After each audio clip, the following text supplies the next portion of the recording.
আসসালামু আলাইকুম।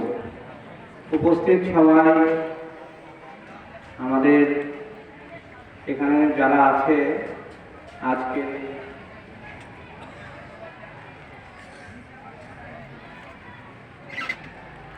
ওয়াজ মাহফিলে হযরত ফাতেমা রাদিয়াল্লাহু আনহা চক লোকমান বালিকা মাদ্রাসার আয়োজিত আজকের এই ওয়াজ মাহফিলে আপনাদের সামনে উপস্থিত হওয়ার কথা ছিল আপনাদের সবার পরিচিত মাটি ও মানুষের নেতা।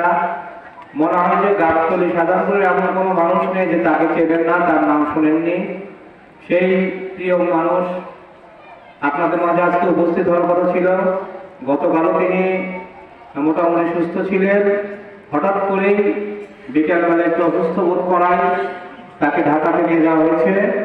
তিনি সবার কাছে দোয়া দিয়েছেন এবং আপনাদের মাহফিলে উপস্থিত থাকতে পারেননি, এই জন্য সবার কাছে ক্ষমা চেয়েছে। সবাই আমরা তার জন্য দোয়া করবো তো নাকি? তা আল্লাহর রহমতে আমরাও চাই, উনি মাদ্রাসায় অনেক এসেছে, আবার আল্লাহ তাকে সুস্থ করে যেন খুব শীঘ্রই আপনাদের মাঝে আবার আসতে পারে, সেই দোয়া আপনারা করবেন, আমরাও করবো।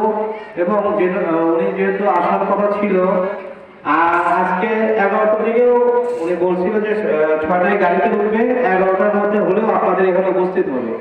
আসলে আমাদের চেয়ে বেশি ওনারই এই মাদ্রাসায় আসার আগ্রহটা বেশি ছিল। এইখানে উনি আসতে না পারায় আমার সাথে 2বার কথা হয়েছে। উনি মানে খুবই খারাপ অবস্থায় আছেন, আপনারা সবাই দোয়া করবেন। আর আপনাদের মাঝে আবার একজনকে বলেছি, উনি সামান্য কিছু মাদ্রাসার কাজের জন্য সামান্য কিছু টাকা দান করবেন।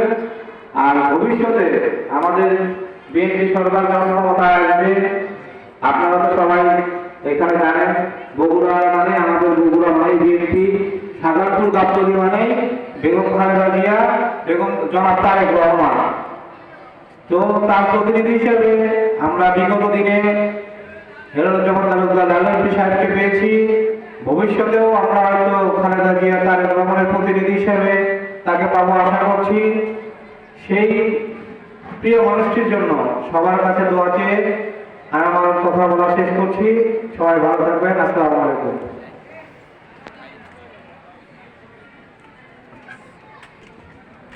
ধন্যবাদ ভাইকে। মোহতারাম কাজী, এ পর্যায়ে প্রধান বক্তব্য